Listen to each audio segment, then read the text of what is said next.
जय श्री राम दोस्तों, आप देख रहे हैं YouTube चैनल ज्ञान स्टार प्लस।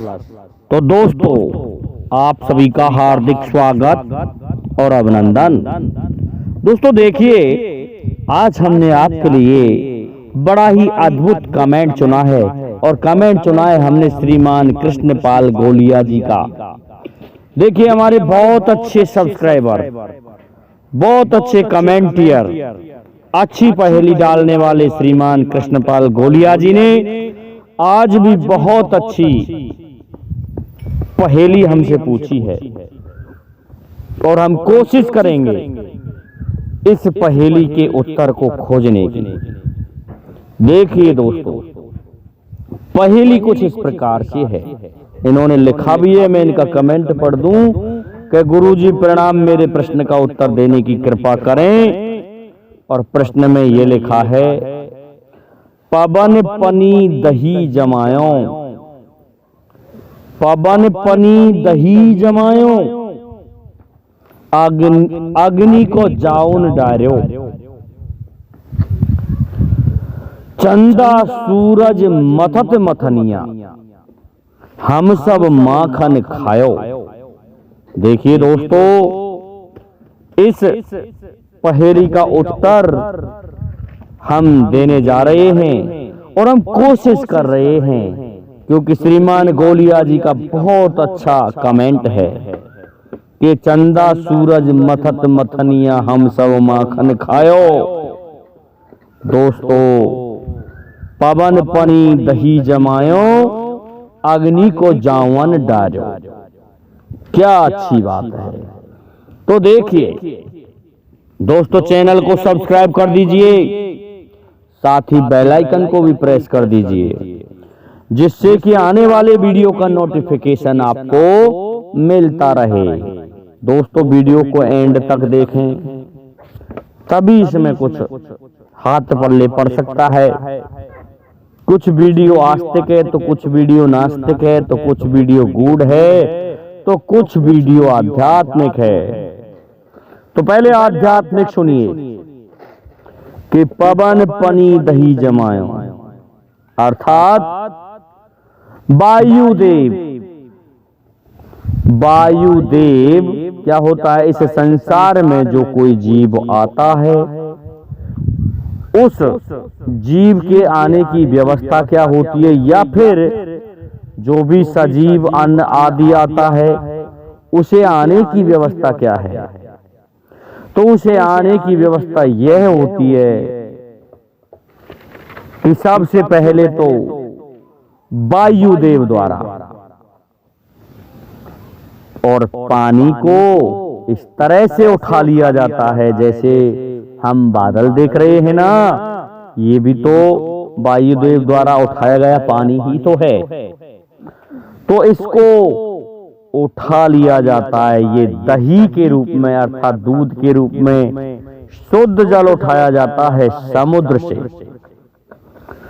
और दोस्तों, उस वायु के ही द्वारा वो अंश उस वर्षा जल में आ जाते हैं, उस वर्षा जल में आ जाते हैं जो इस पृथ्वी पर बरसता है। तो क्या होता है? फिर मेघ बनते हैं। अब ये दोस्तों, इसमें अग्नि का जावन कौन सा होता है? अग्नि, देखिए दोस्तों, अग्नि, उस अन्न में भी अग्नि का वास है जिसे हम खाते हैं। अग्नि का वास उन बादलों में भी है, क्योंकि अग्नि रूपी जो बिजली होती है, जब वो आपस में तड़कती है तभी तो बरसात होती है।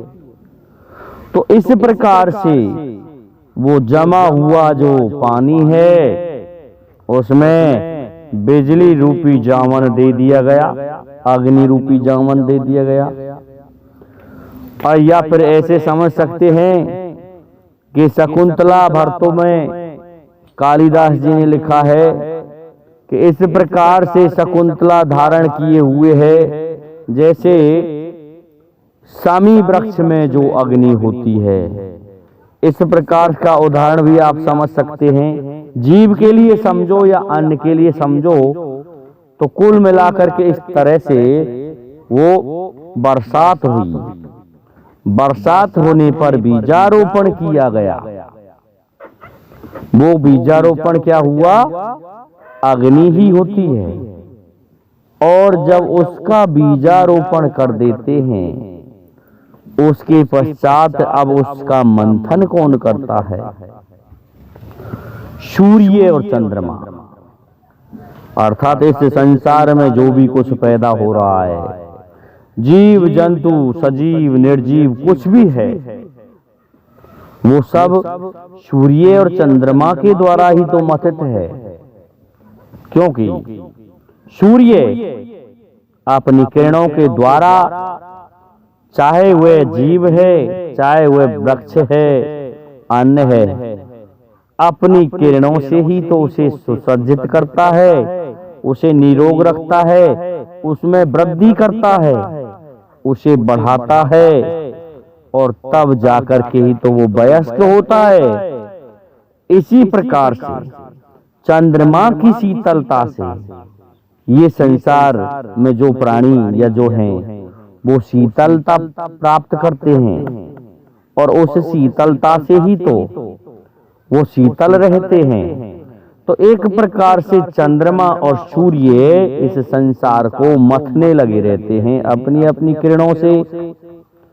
और जब उस मथनिया को मथ देते हैं, तभी तो ये जीव माखन खाते हैं। वो माखन क्या है? माखन ये है कि इंसान है वो अन्न खा रहा है, पशु है वो घास खा रहा है, और या फिर इंसान जो पशु भैंस जो कुछ है, गाय भैंस, वो घास खा रही है, उसको अन्न भी खिला रहे हैं, तो उससे फिर दूध दुह रहे हैं। दूध दुह रहे हैं तो उससे फिर मक्खन ही तो बनता है। मक्खन खा रहे हैं हम सभी। ये सभी हम पर सूर्य और चंद्रदेव की कृपा है दोस्तों। तभी तो कहा है कि चित्त जल पावक गगन समीरा, 5 तत्वीय अधम शरीरा। इसको अन्यथा ना लें, ये सही बात है। जीव भी इसी तरह से आता है संसार में। सबसे पहले आकाश मार्ग द्वारा कहाँ आता है दोस्तों? वायुदेव में। वायु जब ठंडा हो जाती है तो परिवर्तित हो जाती है जल के रूप में, और फिर जल के रूप में बरसात हो जाती है। वर्षा जब हो जाती है तो जमीन में जल प्रवेश करता है, और फिर उस जल को, जिस बीज को रोपा जाता है, उस जल के द्वारा उस बीज में वह जल पहुंचता है, वह अंकुरित होता है। इस प्रकार से जो भी जीव जन्म लेता है उसका अंश उस अन्न में पहुंचता है, और जब अन्न में पहुंच गया उसे इंसान या सजीव पशु खाते हैं।